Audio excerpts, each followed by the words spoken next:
So, మనం ఈరోజు శిల ప్రభుపాదుల వారిచే వచించబడినటువంటి భగవద్గీత యథాతథంలో 16వ అధ్యాయం 8వ శ్లోకాన్ని చర్చించుకుంటున్నాం. అసత్యమప్రతిష్టం తే జగదాహూరణీశ్వరం అపరస్పర సమభూతం కిమన్యత్ కామహైతుకం. గత కొన్ని రోజులుగా 2-3 శ్లోకాల నుంచి కూడాను మనము చర్చించుకుంటున్నప్పుడు మనము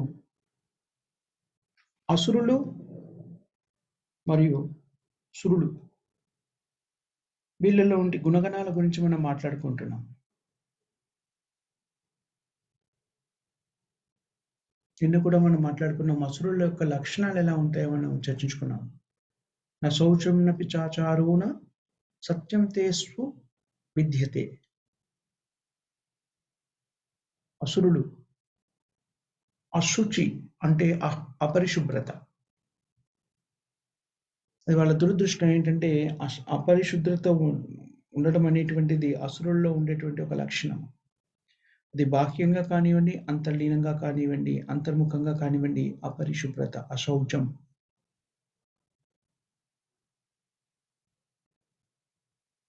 దురదృష్టం ఏంటంటే వాళ్ళు సరియైన మార్గం ఏమిటి, జీవన విధానంలో అవలంబించవలసిన సరియైన మార్గం వాళ్ళు అవగతం చేసుకోలేరు, అర్థం చేసుకోలేరు. సరియైన మార్గం ఏంటిది, తప్పుడు మార్గం ఏమిటి తెలీదు. అయితే ఆ స్థితిలో ఉండాలి అంటే, దైవత్వ స్థితిలో ఉండాలి అంటే పాటించవలసిన మొట్టమొదటి లక్షణం ఏంటంటే శుభ్రత. మొట్టమొదటి ఎవరిది? దైవీ ప్రకృతి, లేకపోతే దేవతలు, లేకపోతే భక్తులు అనేవాళ్ళు పాటించవలసినటువంటి ప్రాథమిక అర్హత, కలిగి ఉండవలసినటువంటి ప్రాథమిక అర్హత శుభ్రత. భౌతిక ప్రపంచంలో 2 రకాల వ్యక్తుల గురించి మనం ఎప్పుడు చర్చిస్తుంటాం. దేవతలు, అసురులు. అసురులైన వాళ్ళు ఈ భౌతిక ప్రపంచంలో ఎన్నో కష్టాలను అనుభవించాల్సినటువంటి అగత్యం ఏర్పడుతుంది. వాళ్ళు ముక్తిని పొందలేరు, ఈ భౌతిక బంధనాల్లోనే చిక్కుకొని ఉంటారు.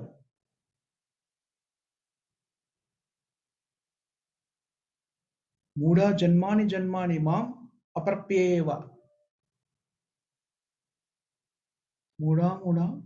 మూఢా జన్మాని జన్మాని మాం అప్రప్య ఏవ. భగవంతుడైన శ్రీకృష్ణుడి శరణాగతి పొందకపోతే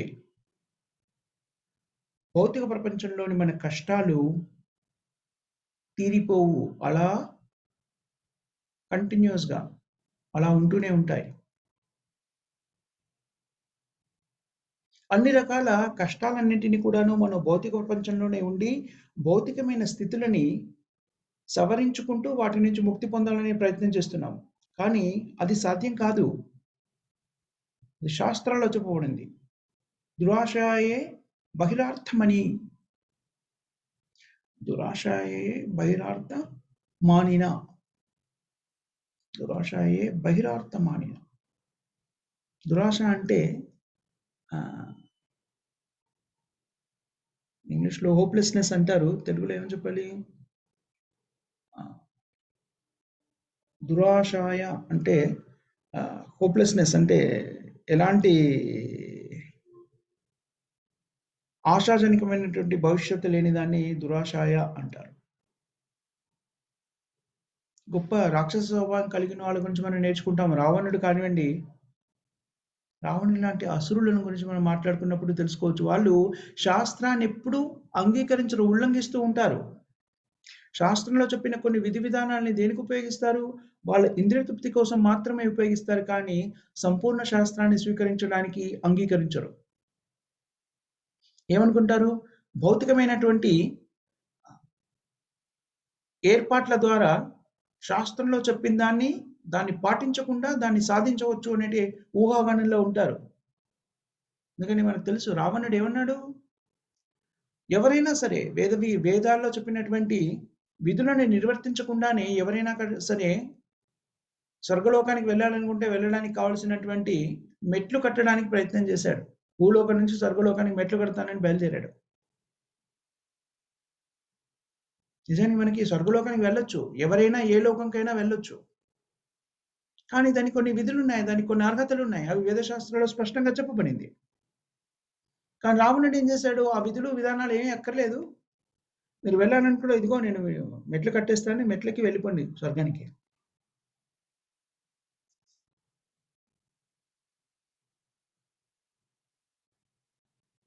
రావణేర స్వర్గేశ్వరి అంటారంటే రావణుడు స్వర్గాన్ని అధిరోహించడానికి భౌతిక మార్గం ద్వారా సాధించడానికి మెట్లు కట్టే ప్రయత్నం చేశాడు. కానీ సఫలీకృతుడు కాలేకపోయారు.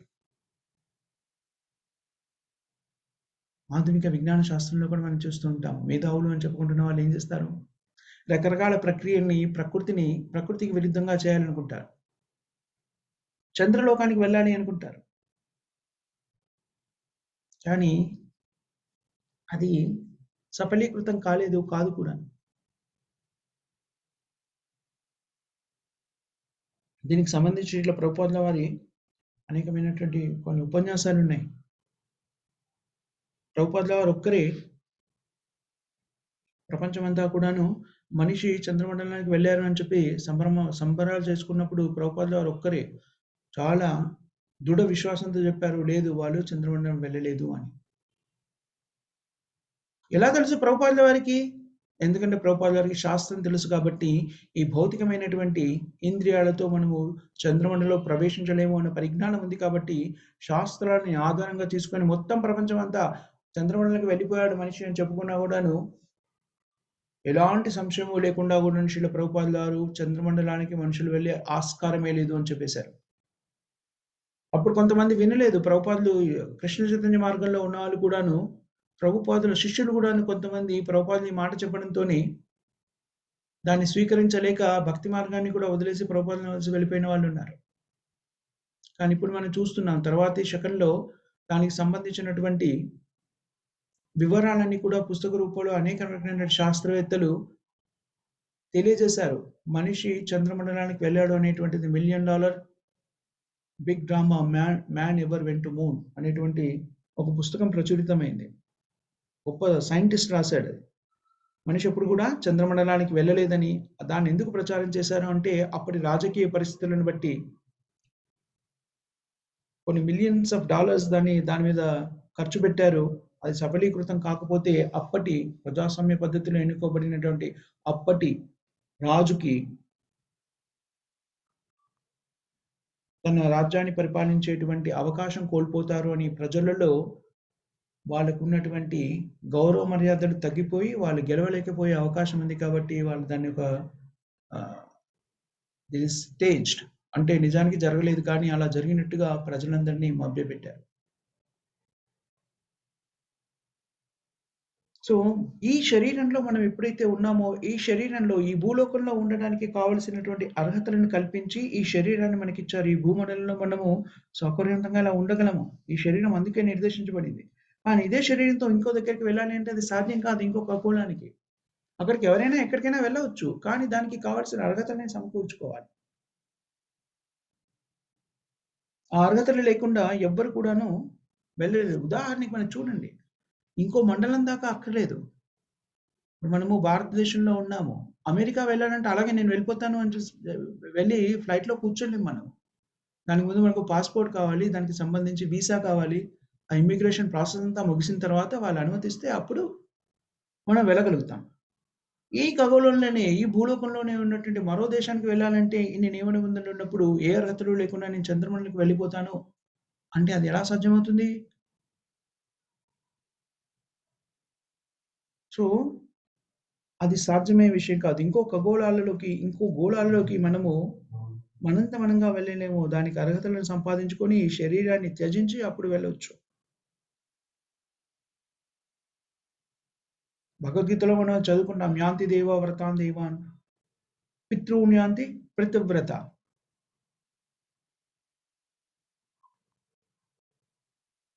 తర్వాతేంటి? భూతాని యాంతి భూతేజ్య యాంతి మాత్ యాజినోపి మాం. ఇంకో ఖగోళానికి వెళ్ళాలంటే ఈ జీవితంలో మనము దానికి సిద్ధం కావాలి. దానికి కావాల్సినటువంటి కర్మలన్నీ పూర్తి చేయాలి. అప్పుడు మనము ఆ ఖగోళానికి వెళ్ళొచ్చు.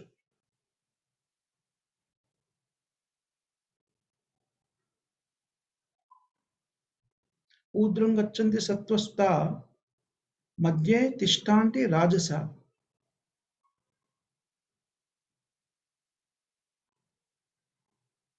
జఘన్య గుణ వృత్తిస్థ అధో గచ్చంతి తామస అని భగవద్గీతలో భగవద్గీతలో 14వ అధ్యాయంలో వస్తుంది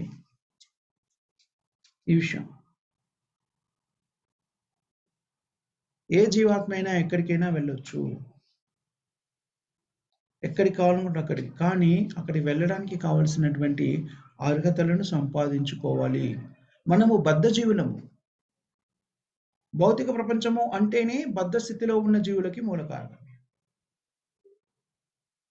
సో మనం ఈ భౌతిక ప్రపంచం నుంచి, ఈ భూలోకం నుంచి దీనికన్నా ఉన్నతమైన స్థితిలో ఉన్నటువంటి గోళాలకి, ఖగోళాలకి, ఆ గ్రహాలకు వెళ్ళాలి అంటే దానికి మనము సంపూర్ణంగా సిద్ధపడి ఉండాలి, సిద్ధం చేసుకోవాలి. ఆ సిద్ధత్వం ఎలా సంభవిస్తుంది అంటే వేదశాస్త్రంలో చెప్పినటువంటి విధానాలన్నీ కూడాను పాటించినప్పుడు మనం ఉన్నతమైనటువంటి లోకాలకు వెళ్ళగలుగుతాం. అది పద్ధతి.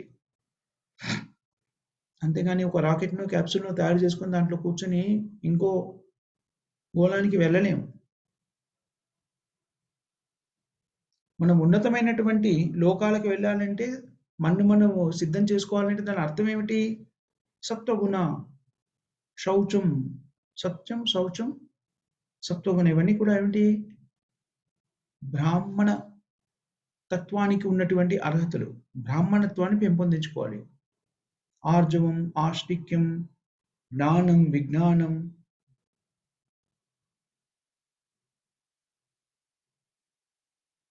బ్రహ్మకర్మ స్వభావజం. బ్రహ్మకర్మ స్వభావజం. ఇవన్నీ కూడా శౌచం, జ్ఞానం, విజ్ఞానం, ఆష్టకం ఇవన్నీ కూడాను బ్రహ్మకర్మ స్వభావజం. అవన్నీ కూడాను బ్రాహ్మణులకు ఉండేటువంటి లక్షణాలు. అలాంటి లక్షణాలను మనం క్రోధీకరించుకొని మనం కూడా బ్రాహ్మణులం అవ్వచ్చు.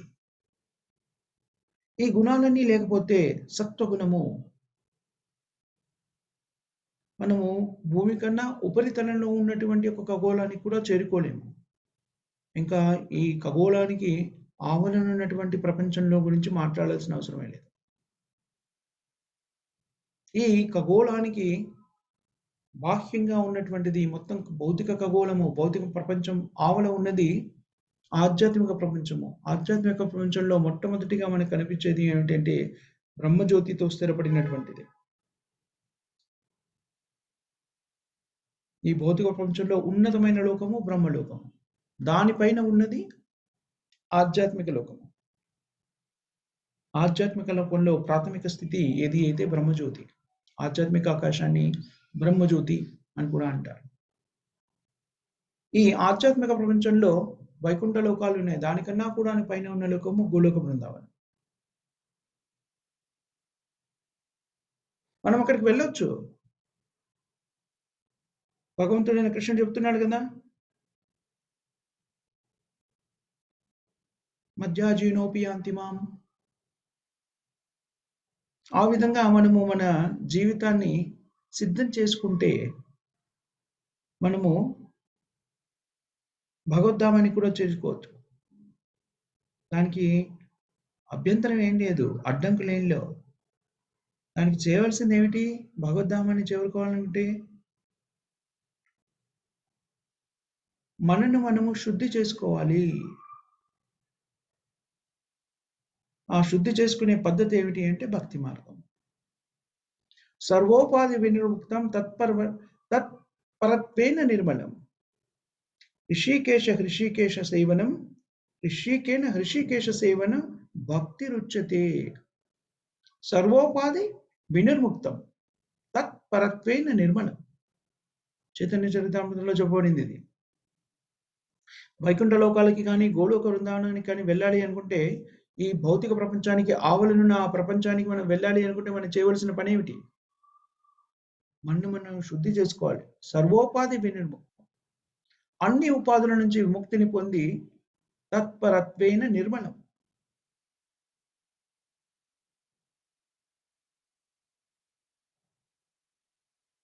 అలాంటి స్థితిలో ఉన్నప్పుడు మాత్రమే మనము ఆధ్యాత్మిక జగత్తులోకి ప్రవేశించగలుగుతాం. ఈ భౌతిక ప్రపంచమే కాకుండా భౌతిక ప్రపంచానికి భిన్నంగా ఆధ్యాత్మిక ఆకాశం ఉంది.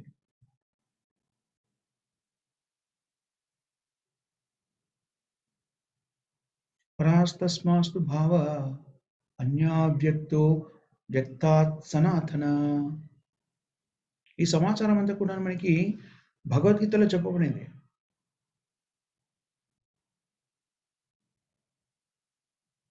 పరవ్యోమ, ఈ ఆకాశానికి, భౌతిక ఆకాశానికి పైన ఉన్నటువంటి ఆధ్యాత్మిక ఆకాశాన్ని పరవ్యోమ అని కూడా అంటారు. అంటే ఆధ్యాత్మిక ఆకాశము. ఆధ్యాత్మిక ఆకాశము శాశ్వతమైనది. ఈ భౌతిక ప్రపంచంలో ఉన్నాయన్నీ కూడాను సమసిపోయినప్పుడు కూడాను ఆ ఆధ్యాత్మిక ప్రపంచము శాశ్వతంగా అలాగే ఉంటుంది. దాన్ని సనాతన ధర్మ, సనాతన ధామ అంటారు. సనాతన ధామ అంటే శాశ్వతంగా ఉండేటువంటి స్థలము, ప్రదేశము. సనాతన జీవ, సనాతన ధామ, సనాతన మమేవాంశో జీవలోకి జీవభూత సనాతన అని చెప్తారు భగవంతుడు శ్రీకృష్ణుడు. అంటే కృష్ణుడు సనాతనుడు, అంటే శాశ్వతుడు. అలాగే జీవాత్మ కూడాను శాశ్వతుడు. 11వ అధ్యాయంలో కృష్ణుణ్ణి సనాతన అని సంబోధించడం జరుగుతుంది. ఇక్కడ ఒక ఆకాశం గురించి చెప్తున్నాడు, దాన్ని కూడా సనాతన అని చెప్పారు. ఆధ్యాత్మిక ఆకాశం. అవ్యక్త వ్యక్తాత్ సనాతన. ఈ సనాతన ధామము అని ఏదైతే చెప్పబడుతుందో కృష్ణుడి యొక్క స్థలము. కృష్ణుడు సనాతనుడు, జీవాత్మ సనాతనుడు. అలాగే సనాతన ధామం కూడా ఉంది. అది వైకుంఠ లోకాలు, గోలోక బృందావనం. సో మనము సరి అయిన ఆధ్యాత్మిక పరిజ్ఞానాన్ని సంతరించుకొని మనము సనాతన ధామమైనటువంటి గోలోక బృందావనానికి లేకుండా వైకుంఠానికి ఎలా వెళ్ళాలి, భగవంతుని యొక్క సాన్నిధ్యంలో, సనాతనుడైన భగవంతుని సాన్నిధ్యంలో మనం ఎలా ఉండాలి అనేది తెలిపేది భగవద్గీత.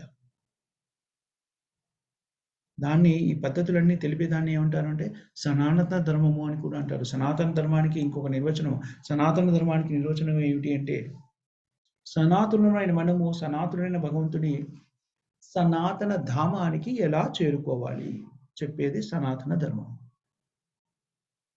ఈ సనాతన ధర్మాన్ని మనం అభ్యసించినప్పుడు, దాన్ని మనలో దైనందిన జీవితంలోకి స్వీకరించినప్పుడు, అలా స్వీకరించడము అంటే ఏమిటి? మనను మనం శుద్ధి చేసుకోవడం. మనకి భౌతిక ప్రపంచంలో ఉన్నప్పుడు అనేక రకమైనటువంటి భౌతికమైనటువంటి ఉపాధులు ఉన్నాయి. సర్వోపాధి, ఎన్నో రకాల ఉపాధులు. నేను భారతీయుని, అమెరికన్ని, హిందూని, ముస్లింని, క్రిస్టియన్ని, బ్రాహ్మణుని, క్షత్రియుని, వైశ్యుని, శూద్రుణ్ణి, నేను దీన్ని, దాన్ని, ఇలాగ రకరకాల ఉపాధులని మనము ఆపాదించుకుంటాం. ఈ ఉపాధుల నుంచి ముక్తి పొందినప్పుడు దాన్ని శుద్ధి చెందడము అంటారు.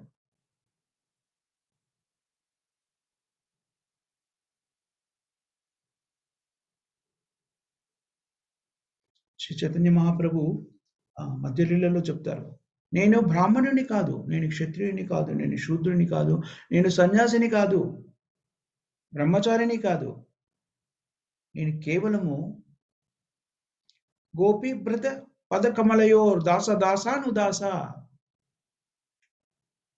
గోపీభృత పదకమలయోర్ దాస దాసానుదాస.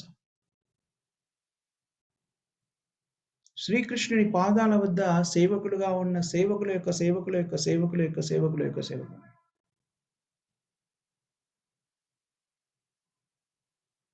మనం కృష్ణ చైతన్య మార్గాన్ని స్వీకరించినప్పుడు, శ్రీల ప్రభుపాదుల వారు దీన్ని, ఈ ఉద్యమాన్ని ప్రారంభించి ప్రజలకి ఈ పరిజ్ఞానాన్ని అందిస్తున్నప్పుడు మనం గమనించగలుగుతాము. ఈ కృష్ణ చైతన్య మార్గంలో ఉన్న వాళ్ళందరూ కూడాను రకరకాల కుల మతాల, జాతులు, విభేదాలను, విభిన్నమైనటువంటి దేశాల నుంచి, విభిన్నమైనటువంటి సాంప్రదాయాల నుంచి వచ్చిన వాళ్ళున్నారు. రకరకాల మతాల నుంచి, కులాల నుంచి, రకరకాల శరీర వర్ణాలు కలిగిన వాళ్ళు. వాళ్ళందరూ కూడా కృష్ణ చైతన్యంలో స్థిరపడి ఆధ్యాత్మిక వృత్తిని ఎలా సాధించగలిగారు అంటే వాళ్ళ ఉపాధులన్నీ కూడా త్యజించినప్పుడు. ఈ భౌతికమైనటువంటి డిజిగ్నేషన్స్, అర్హతలు, ఉపాధులు అన్నిటిని కూడా త్యజించినప్పుడు వాళ్ళు భక్తి మార్గంలో స్థిరపడగలిగారు. అభివృద్ధి చెందగలిగారు.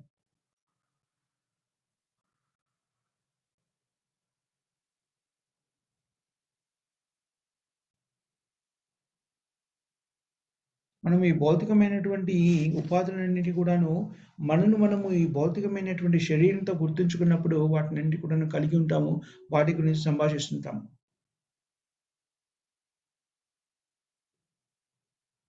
జాతీయవాదము అనేటువంటిది ప్రపంచవ్యాప్తంగా చాలా ప్రబలంగా ఉంది. ఈ మధ్య కాలంలో మనం గమనిస్తే ఇది చాలా రోజుల నుంచి ఉంది. అది అలా జరుగుతూనే ఉంటుంది. శాస్త్రాల్లో ఈ జాతీయవాదము, సమాజవాదము ఇలాంటివి ఏం లేవు. శాస్త్రంలో చెప్పిందనే జీవాత్మ అని చెప్పారు. జీవాత్మ అంటే జీవాత్మ. అన్ని జీవులలో కూడాను ఆత్మ అనేటువంటిది ఉంది. మానవ శరీరంలో ఉన్నప్పుడు దానికి ప్రత్యేకమైనటువంటి అర్హతలున్నాయి. అదేమిటి? భౌతిక జగత్తు నుంచి బయటపడేటువంటి అర్హత జీవాత్మ మానవ శరీరంలో ఉన్నప్పుడు కలిగి ఉంటుంది అని స్పష్టంగా చెప్పబడింది. కానీ భారతదేశంలో ఉన్న వాళ్ళ మానవ శరీరాలు, అమెరికాలో ఉన్న మానవ శరీరాలు అలా ఎక్కడ చెప్పబడలేదు. జీవాత్మ అనే పదాన్ని ఉపయోగించినప్పుడు అన్ని జీవులకి కలిపి చెప్పారు.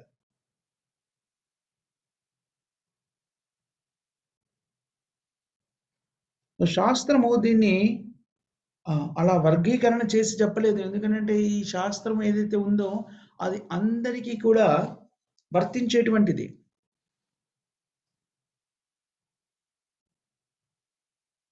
జాతీయవాదం ఇలాంటివేవి శాస్త్రాల్లో ఉండవు. రెండే రకాల విభజనలున్నాయి శాస్త్రంలో. ఏవి? దేవ, అసుర. మీరెక్కడ పుట్టారు అనేది ముఖ్యం కాదు. ఏ దేశంలో పుట్టారు? ఏ రంగులో పుట్టారు? స్త్రీగా పుట్టారా? పురుషుడిగా పుట్టారా? ఏ కులంలో, ఏ మతంలో, ఏ సంఘంలో పుట్టారు? ఇవేవి కూడా ప్రధానం కాదు.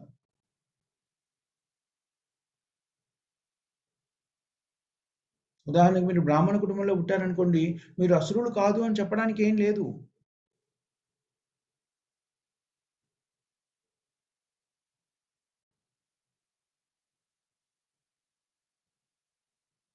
అలాగే మీరు ఒకవేళ ఈ పాశ్చాత్య దేశాల్లో చండాలమైన కులాల్లో పుట్టారు, లేకపోతే యవ్వన కులాల్లో పుట్టారు, శూద్ర కులాల్లో పుట్టారంటే మీరు బ్రాహ్మణులు కాలేరు అని కూడా ఏం లేదు.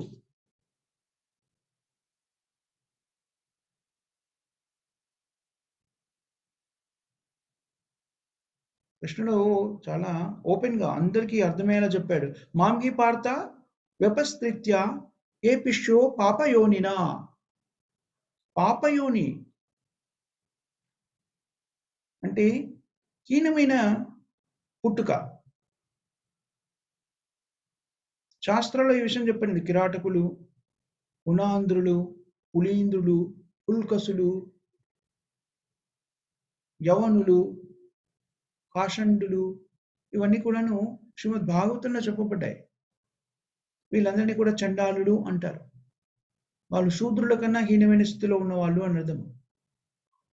కిరాటకులు కిరాటకులు చాలా ఎక్కువగా ఆఫ్రికా దేశాల్లో ఉంటారని చెప్పబడింది.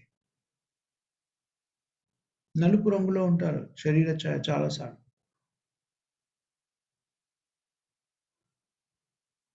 మన దేశంలో కూడా షంతలులు అనేది ఒక తెగ ఉంటుంది అని నేను చదివాను. అది వాళ్ళు చాలా నలుపు రంగులో ఉంటారు. అరణ్యంలో నివసిస్తుంటారు వాళ్ళు. ప్రతి దేశంలో కూడాను ఇలా అనాగరికంగా అడవుల్లో నివసిస్తూ హీనమైనటువంటి జీవితాన్ని గడుపుతుండే వాళ్ళు కొందరు ఉంటారు. వాళ్ళని కిరాటకులు అంటారు. కునులు,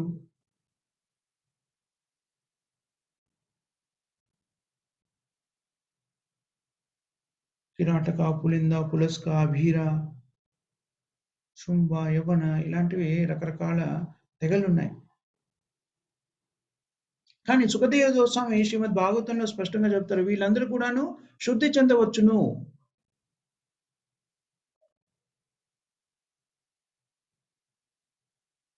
శుద్ధ్యంతి ప్రభవైష్ణవే. వాళ్ళు వైష్ణవులుగా మారవచ్చు. ప్రభవైష్ణవే నమః. ఎవరైతే వైష్ణవులుగా మారుతారో వాళ్ళు ఆధ్యాత్మిక అలౌకిక స్థితిని పొందుతారు. ఈ భౌతికమైనటువంటి అర్హతలకి ఉన్నతమైన స్థితి, అలౌకికమైనటువంటి స్థితిని పొందుతారు. కృష్ణ చైతన్య మార్గం ఏం ప్రయత్నం చేస్తుంది అంటే, దీన్ని స్వీకరించిన వాళ్ళందరినీ కూడాను శుద్ధ వైష్ణవులుగా మార్చే ప్రయత్నం చేస్తుంది. సర్వోపాధి వినిర్ముక్తం తత్పరత్వేన నిర్మలం. అప్పుడు ప్రశాంతంగా జీవించగలుగుతాడు మనిషి. అలాంటి ప్రశాంతమైన స్థితిలో భక్తియుక్తమైన సేవలో, భగవంతుని యొక్క భక్తియుక్తమైన సేవలో నిమగ్నమైతే, భగవంతుని సేవలో నిమగ్నమైతే దాన్ని భక్తి అంటారు. భక్తి అనేది భౌతిక ప్రపంచానికి చెందినటువంటి ప్రక్రియ కాదు.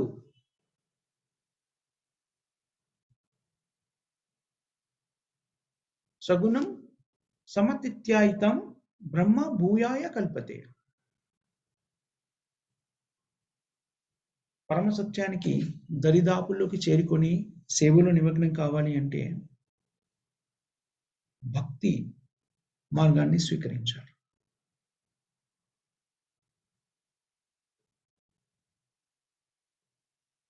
అహం బ్రహ్మాస్మి, నేను ఈ శరీరం కాదు, ఆత్మ. అది సరిపోదు, ఇంకా ఉన్నత స్థితికి వెళ్ళాలి. బ్రహ్మభూత ప్రసన్నాత్మ, అది కూడా సరిపోదు. బ్రహ్మభూత ప్రసన్నాత్మ న శోచతి న కాంక్షతి, అది కూడా సరిపోదు. ఏ స్థితికి వెళ్ళాలి? శుద్ధ భక్తి స్థితికి వెళ్ళాలి. ఈ భౌతికమైనటువంటి అర్హతలని, ఈ ఉపాధులన్నింటినీ వదులుకున్నప్పుడు బ్రహ్మభూత స్థితికి, ఉన్నతమైన స్థితి,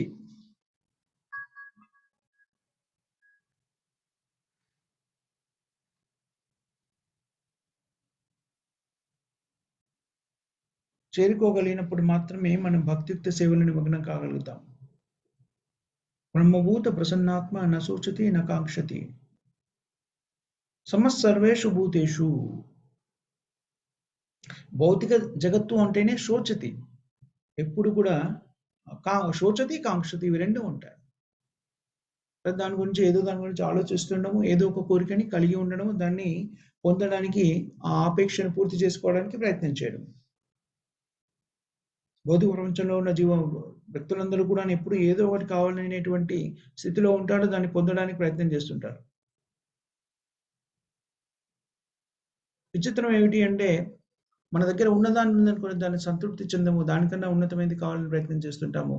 ఉన్నది పోగొట్టుకున్నాం అనుకున్న అయ్యో పోయిందని ఏడ్చేస్తుంటాం.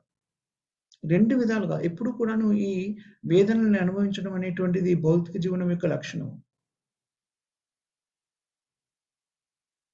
బ్రహ్మాండ స్థితిలోకి చేరినప్పుడు నా శోచిత నా శోచిత, ఈ ప్రతిదానికి కూడాను నష్టపోయాను, కోల్పోయాను అనేటువంటి ఆలోచనల నుంచి ముక్తుడవడము, అది ప్రథమ అర్హత. దేని గురించి కూడా చింతించడం పూర్తిగా వదిలివేయడం అనేటువంటిది ఆధ్యాత్మిక స్థితికి మొట్టమొదటి అర్హత. దేనికి చింతించకపోవడం, ఏది ఆశించకపోవడం, ఇదే కావాలి, అదే కావాలి, అది కావాలి, ఇది కావాలి అనేటువంటి ఆశల నుంచి ముక్తుడడం. సర్వేషు భూతేషు, అన్ని జీవాత్మలను సమంగా చూడడం. పండిత సమదర్శిన, సర్వేషు భూతేషు, ప్రతి జీవాత్మని కూడా భగవంతుని అంశగా చూడగలగడం. భగవంతుడు చెప్తున్నాడు కదా భగవద్గీతలో, కృష్ణుడు అహం బీజ ప్రజాపిత. భగవంతుడే చెప్తున్నాడు, అందరూ కూడా నా నుంచి ఉద్భవించినటువంటి అంశాలని. అప్పుడు నేనెందుకు వీళ్ళు ఎక్కువ, వీళ్ళు తక్కువ, వీళ్ళు ఇది, వీళ్ళు అదే అని తేడాగా చూడడం, వర్గీకరించడం నేనెందుకు చేయాలి? ప్రతి వాళ్ళు కూడా తమ నిజ స్థితిని అర్థం చేసుకొని భగవంతుడు చెప్పినట్టుగా జీవించగలిగితే అందరూ కూడా వైష్ణవులే. ప్రతి వాళ్ళు కూడా వైష్ణవులు అని చూడగలిగే స్థితికి మనం చేరుకోవడం అనేటువంటి మహాభాగవత స్థితి. వ్యక్తులలో వ్యత్యాసాన్ని పరిగణలోకి తీసుకోకుండా ఎందుకు అలా పరిగణలోకి తీసుకోరు అంటే వ్యక్తులని, వస్తువులని వేటిని చూసినా కూడాను అవన్నీ కూడా భగవంతుని సృష్టి. జీవించి ఉన్న జీవాత్మలన్నీ కూడాను భగవంతుని యొక్క అంశలు అని చూడగలిగినప్పుడు ఆ స్థితి ఏమిటి? అలాగే మానవ శరీరంలో ఉన్న జీవాత్మలందరినీ కూడా వైష్ణవులు అని చూడగలిగిన స్థితి ఏమైతే ఉంటుందో అది దాన్ని మహాభాగవత స్థితి అన్నారు. పండిత సమదర్శిన. విద్యా వినయ సంపన్నే బ్రాహ్మణే గవిహస్తిని. సునీ చైవ స్వపాకే చ పండిత సమదర్శి. 5వ అధ్యాయంలో వస్తుంది మనకి ఈ శ్లోకం భగవద్గీతలో. ఎప్పుడైతే వ్యక్తి ఆ స్థితికి చేరుకుంటాడో, ఆ స్థితిలో భక్తియుక్త సేవని సక్రమంగా చేయగలుగుతాడు. మద్ మద్భక్తిం లభతే పరం. భక్తుడిగా మారడం అనేటువంటిది మానవ జీవితంలో సాధించేటువంటి ఉన్నతమైనటువంటి స్థితి. పరిపూర్ణమైనటువంటి స్థితి. ఇది భౌతికమైన జీవనానికి ఉన్నతమైనది, అతీతమైనది. మనం భౌతిక శరీరంలోనే ఉన్నట్టుగానే ఉంటాం. మనం ఉదయం కూడా చెప్పుకున్నాము. భక్తిలో ఉన్నప్పుడు మనం భౌతిక శరీరంలో ఉన్నప్పటికిని మనము వైకుంఠ లోకాల్లో ఉన్న దానితోనే సమానము, ముక్తులము. జీవన్ముక్తులము. దానికి ఒక ఉదాహరణ కూడా ఇచ్చుకున్నాము రాయబారి కార్యాల గురించి. ఇదంతా సాధ్యము.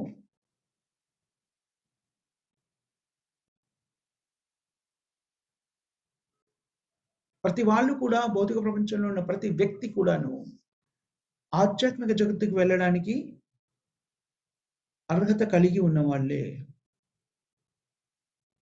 ఈ కృష్ణ చైతన్య మార్గం ఏదైతే ఉందో, కృష్ణ చైతన్య ఉద్యమం ఏదైతే ఉందో, ఆ అర్హతని సంపూర్ణంగా వినియోగించుకొని, దాని ప్రకారంగా జీవితాన్ని కొనసాగించడానికి కావలసినటువంటి స్థితులను కల్పించేటువంటిది.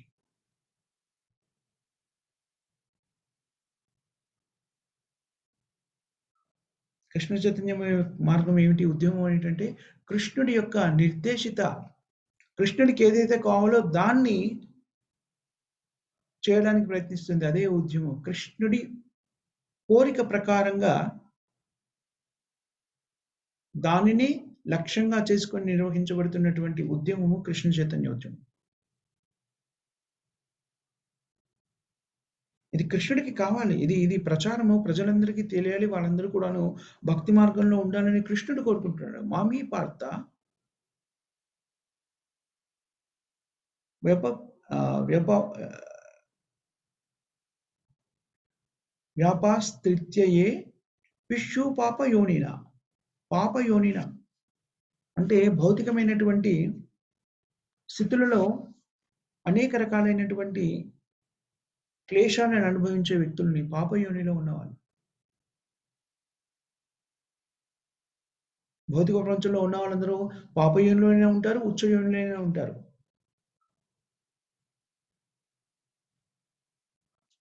భౌతిక ప్రపంచము అంటేనే ఆవేదన, వేదనకి మూలమైనటువంటి ప్రదేశము.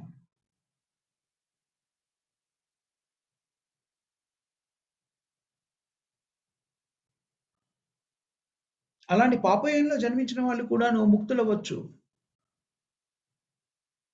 కిం పునర్బ్రాహ్మణ పుణ్యభక్త రాజర్షయస్. పాపయోనిలో ఉన్న వాళ్ళు కూడాను ఈ భౌతిక జగత్తు నుంచి ముక్తులు కావచ్చు. ఇంకా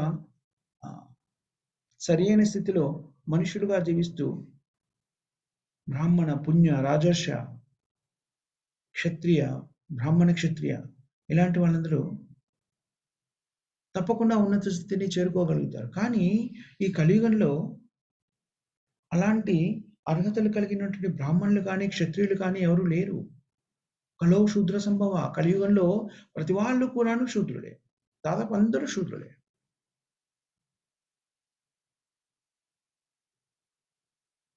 స్త్రియో వైశ్యో తథా శూద్రస్తేపి యాంతి పరం గతిం. వీళ్ళందరూ కూడాను స్త్రీలు, వైశ్యులు, శూద్రులు వీళ్ళందరూ కూడాను పరమగతిని పొందగలుగుతారు. ఎలా? చైతన్య మహాప్రభు యొక్క ఉద్యమంలో భాగం పంచుకోవడం ద్వారా. చైతన్య మహాప్రభు యొక్క ఉద్యమం యొక్క ముఖ్య ఉద్దేశ్యం ఏమిటి అంటే పరోపకార, పర ఉపకార. చూడండి నిజమైన పరోపకారం ఏంటిదో చైతన్య మహాప్రభు ఉద్యమముని పాటించడమే, దాన్ని ప్రచారం చేయడమే. భౌతికంగా మన మనసుకు తోచినట్టుగా సేవలు చేయడం కాదు వ్యక్తులకి. నిజమైన పరోపకారము చైతన్య మహాప్రభు ఉద్యమాన్ని ప్రపంచానికి అందించడము నిజమైన పరోపకారం అని చెప్పబడింది. ఈ భౌతిక ప్రపంచంలో అనేక రకమైనటువంటి ఉపాధులు ఏవైతే ఉన్నాయో,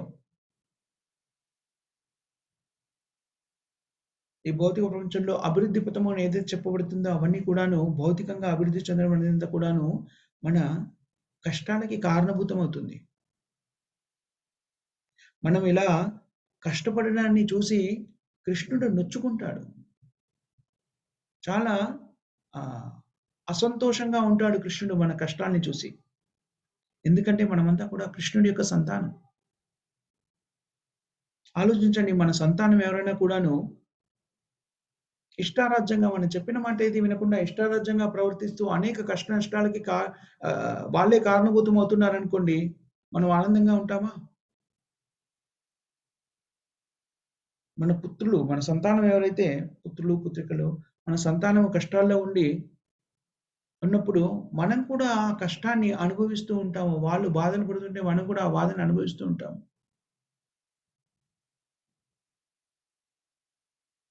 అదే విధంగా మనం ఈ భౌతిక బంధనాల్లో చిక్కుకొని బాధలను అనుభవిస్తున్నట్టు భూత్వా భూత ప్రలీయతే అని చెప్పారు.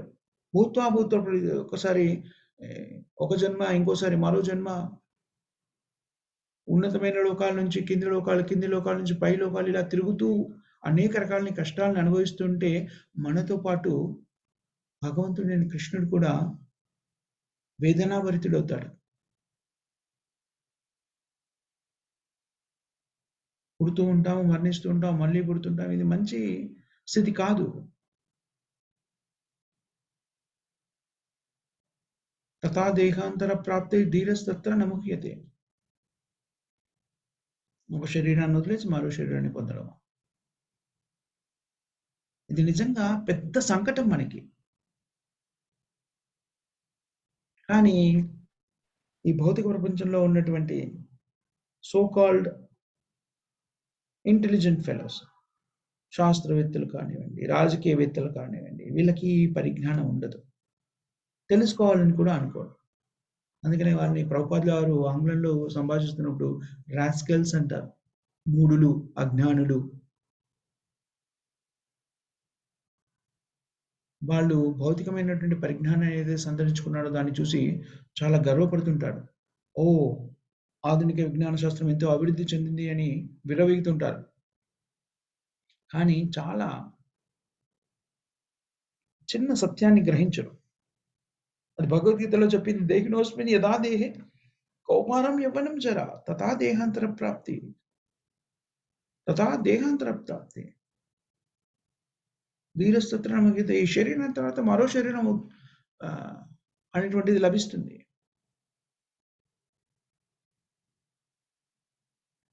వ్యక్తులు అజ్ఞానంలో ఉన్నప్పుడు సామాన్య మానవులు ఇదంతా కూడా విని ఆశ్చర్యపోతారు. కానీ ధీరులైన వాళ్ళు దీన్ని విని చలించిపోరు. జ్ఞానవంతులైన వాళ్ళు ధీరులుగా దీన్ని స్వీకరిస్తారు. ఈ దేహం తర్వాత మరో దేహం ఉంది అని అంగీకరిస్తారు.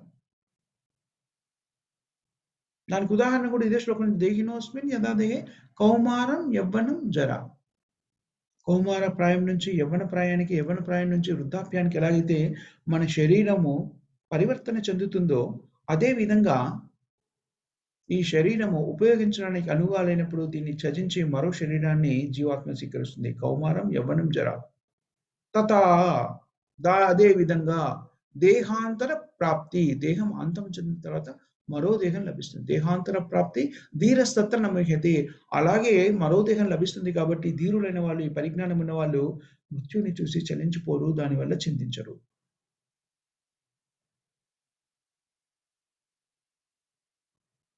వృద్ధాప్యంలో ఉపయోగించడానికి అణువుగా లేనటువంటి ఈ శిథిలమైన శల్యమైన శరీరాన్ని వదిలేసి కొత్త శరీరాన్ని జీవాత్మ స్వీకరిస్తుంది. కానీ ఈ శరీరాన్ని స్వీకరించడము జన్మమృత్యు జరావ్యాధి చక్రంలో అలా తిరగడం అనేటువంటిది నిజానికి మనకున్నటువంటి ఆందోళనకరమైనటువంటి సమస్య. ఈ విషయము చాలా మందికి అర్థం కాదు.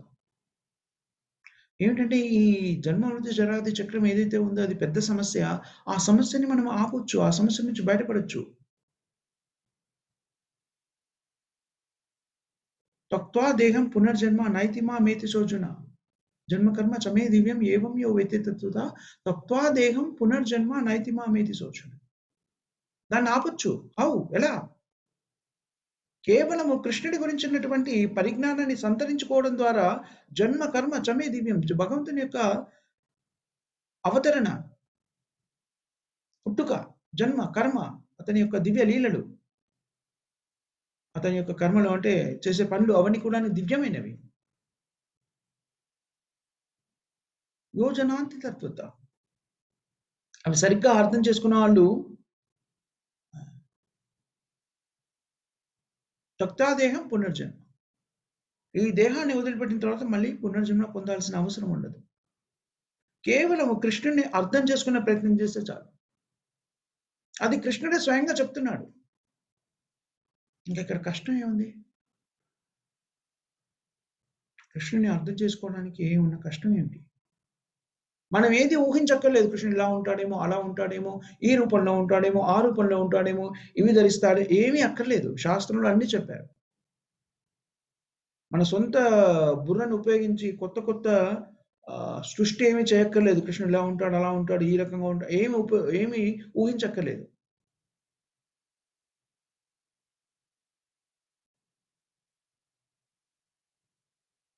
దివ్వజ మురళీధర కృష్ణ. ద్విభుజాలను కలిగినటువంటి మురళిని చేతిలో, పిల్లని గురువుని చేతిలో పట్టుకొని త్రిభంగంలో శ్రీకృష్ణుడు ఉంటాడు. ఈ భౌతిక ప్రపంచంలో ఈ భూమి మీద భగవంతుడు అవతరించినప్పుడు, కృష్ణుడు అవతరించినప్పుడు అందరూ భగవంతుని చూశారు. భగవంతుడైన కృష్ణునికి వందల వేల లక్షల కోట్ల ఎన్నో లక్షల లెక్క లక్షల దేవాలయాలు ఉన్నాయి. భగవంతుని యొక్క రూపాన్ని మనం చూడవచ్చు. అర్చ విగ్రహంలో చూడవచ్చు. వేణుం కొనంత మనకి బ్రహ్మ సంహితలో చెప్తారు. అదేమిటది వేణుం కొనంత శ్లోకం? వేణుం కొనంత మరవింద దళాయ తస్సిం బర్హావతారమసితాం బుధ సుందరాంగం గంధర్వకోటి కమనీయ విశేష శోభం గోవిందమాది పురుషం తమహం భజామి. స్పష్టంగా చెప్పినప్పుడు దీన్ని అర్థం చేసుకోవడంలో ఉన్నటువంటి కష్టం ఏమిటి మనకి? కేవలం మన కృష్ణుని అర్థం చేసుకుంటే జన్మ కర్మ చమే దివ్యం. అవి మామూలైన కార్యక్రమాలు కావు. చరిత్రలో చదివేటువంటి మనం గొప్ప వ్యక్తులుగా పరిగణించేటువంటి వ్యక్తులు చేసే కార్యక్రమాలతో సమానమైనవి కావు. ఇవి దివ్యమైనవి, ఆధ్యాత్మికమైనవి, అలౌకికమైనవి. వాటిని మనం అర్థం చేసుకుంటే చాలు. ఈ జన్మ మృత్యు జరావ్యాధి అనేటువంటి ఆందోళనకరమైన స్థితి నుంచి మనం బయటపడగలుగుతాం. అలాంటి వ్యక్తి భౌతిక శరీరాన్ని మళ్ళీ స్వీకరించాల్సిన అవసరం లేదు. అప్పుడు వాళ్ళు ఎక్కడికి వెళ్తారు? మాం ఏతి. కృష్ణుడు ఏమని చెప్తున్నాడు? మాం అంటే నా దగ్గరికే వస్తారు. Back home, back to godhead, భగవద్ధామాన్ని చేరుకుంటాం. ఈ కృష్ణ చైతన్య భావన అనేటువంటిది మానవ సమాజంలో ప్రబలంగా ప్రచారం చేయడానికి శ్రీల ప్రభుపాదుల గారు ప్రయత్నించారు. ఇది ఏ ఒక్క తరగతికి చెందిన వ్యక్తులకు సంబంధించిన పరిజ్ఞానం కాదు. ఏ దేశానికో, లేకపోతే ఏ మతానికో, లేకపోతే ఏ విభాగానికో, ఏ సమాజానికో సంబంధించింది కాదు.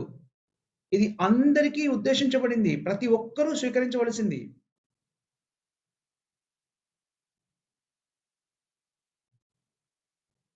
చైతన్య మహాప్రభు అందుకే చెప్పారు, భారత భూమితే హైల మనుష్య జన్మ యారా జన్మ జన్మ ఏంటది? జన్మ సార్థక కరే పర ఉపకార. భరత భూమితే హైల మనుష్య జన్మ యార. జన్మ సార్థక కరి కర పర ఉపకార. ముందు మనకి మనం ఈ భారతదేశంలో పుట్టిన మనము ముందు మనకి మనం ఈ పరిపూర్ణతని సిద్ధించుకోవాలి. ఎందుకంటే భారతదేశంలోనే భగవద్గీత, శ్రీమద్ భాగవతము, వేదాలు అన్నీ కూడా లభ్యమవుతున్నాయి. అవన్నీ కూడా ఇక్కడే ఇవ్వబడ్డాయి. వాటినన్నిటిని అభ్యసించాలి. వాటి ప్రకారంగా జీవితాన్ని కొనసాగించాలి. అందుకనే శ్రీల ప్రభుపాదుల వారు శ్రీమద్ భగవద్గీతని, శ్రీమద్ భాగవతాన్ని అందరికీ అర్థమయ్యేలాగా ఆంగ్లంలో మరియు ఇతర భాషల్లో అనువదించడానికి కూడా దోహదపడ్డారు. శ్రీల ప్రభుపాదుల వారి ఈ గ్రంథాలన్నీ కూడాను ప్రపంచవ్యాప్తంగా మేధావులని పరిగణించే వాళ్ళందరూ కూడాను చాలా స్తుతించారు. శ్రీల ప్రభుపాదుల వారి పుస్తకాల్ని చాలా పెద్ద పెద్ద గ్రంథాలు ప్రపంచవ్యాప్తంగా పెద్ద గ్రంథాలలో ఉంచారు. చాలామంది ప్రభుపాదుల తత్వవేత్తలు, భౌతిక తత్వవేత్తలు ఎవరైతే ఉంటారో దాన్ని శ్రీల ప్రభుపాదుల వారి గ్రంథాల్ని మీద పరిశోధనలు చేస్తారు.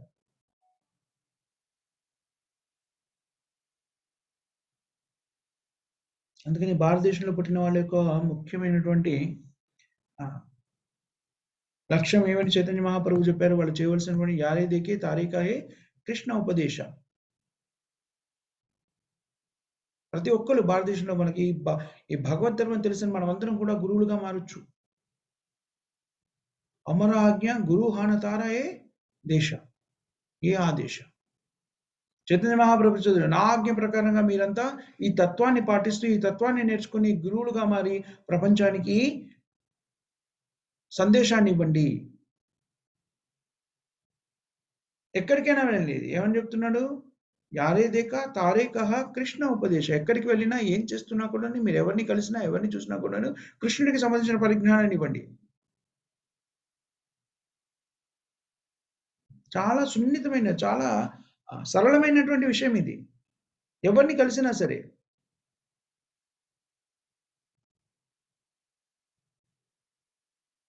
ఒకానొక సందర్భంలో వ్యక్తి అడుగుతారు, ప్రభుపాదుల వారి యొక్క శిష్యులు అడుగుతారు, "మీరు అలా చెప్పారు, ఎలా చెప్పాలి? ఎవరినైనా కలిసారు అనుకోండి, కొత్త వ్యక్తి ఆయన ఎలా చెప్పాలి?" అంటారు. దానికి ప్రభుపాదుల వారు ఒక ఉదాహరణ ఇస్తారు. ప్రభుపాదుల శిష్యురాలు ఒక ఆవిడ ఉంటారు. ఆవిడకి అంటే ప్రభుపాదుల వారి భర్త, భార్య ఇద్దరు కూడాను ప్రభుపాదుల వారి శిష్యులు.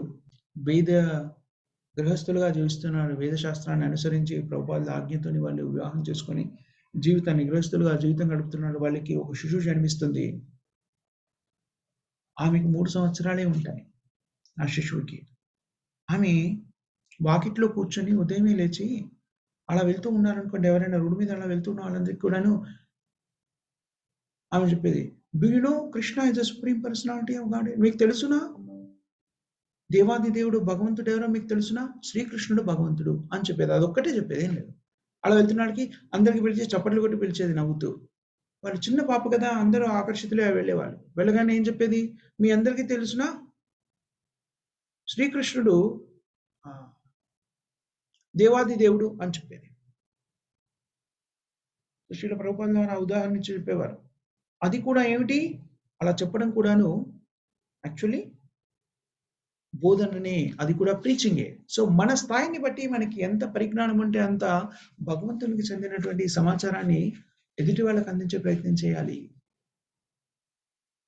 మనము పాటిస్తూ దాన్ని ఎదుటి వాళ్ళకి చెబుతూ ఉండాలి. తద్వారా మనం మన జీవితాన్ని సఫలీకృతం చేసుకోగలుగుతాము. మనకు తెలుసు శ్రీకృష్ణుడు దేవాది దేవుడు అని. భగవంతుని గురించి ఆలోచించండి. భగవంతుని స్మరించండి. భగవంతునికి వందనం చేయండి. భక్తులుగా మారండి. హరినామాన్ని జపించండి. హరే కృష్ణ మహామంత్రాన్ని జపించండి. హరే కృష్ణ, హరే కృష్ణ, కృష్ణ కృష్ణ హరే హరే, హరే రామ, రామ రామ హరే హరే. అంతే. ఈ విషయాన్ని మనం చెబితే గురువుగా మన బాధ్యత పూర్తయింది. ఇది పెద్ద కష్టమైన పని కాదు. మనమందరం కూడా గురువుగా మారొచ్చు చైతన్య మహాప్రభు యొక్క ఆజ్ఞ ప్రకారం. ఎవరైనా చేయొచ్చు దీన్ని. దీని ద్వారా ప్రతి వాళ్ళు కూడా, విన్నవాళ్ళు, చెప్పిన వాళ్ళు అందరూ కూడా ఏంటది? ఉన్నతిని పొందుతారు. అదే కృష్ణుడి గురించి ప్రతి వాళ్ళకి చెప్పడమే కృష్ణ చైతన్య ఉద్యమం యొక్క లక్ష్యము. అదే కృష్ణ చైతన్య ఉద్యమం. అంతే. సో, మనం ఇక్కడ ముగిద్దాం. ఎవరికైనా ఏమైనా క్వెషన్స్ గాని, కామెంట్స్ గాని ఉంటే మాతాజీస్ అండ్ ప్రభుజీస్ ప్లీజ్ లెట్ మీ నో. మీకేమైనా క్వెషన్